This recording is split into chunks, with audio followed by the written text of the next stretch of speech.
या कहेगा कभी मिलने भी घर आएगा वो। अब वफादारी की कस्में तो नहीं खाएगा वो।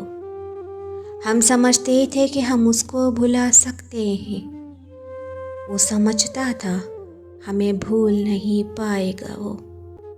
कितना सोचा था पर इतना तो नहीं सोचा था, याद बन जाएगा वो, ख्वाब नज़र आएगा वो। सबके होते हुए एक रोज़ वो तन्हा होगा, फिर वो ढूंढेगा हमें और नहीं पाएगा वो। इत्तेफाकन जो कभी सामने आया अजमल, इत्तेफाकन जो कभी सामने आया अजमल। अब वो तन्हा तो नहीं होगा जो ठहर जाएगा वो। अब वो तन्हा तो नहीं होगा जो ठहर जाएगा वो। अब वफादारी की कस्में तो नहीं खाएगा वो।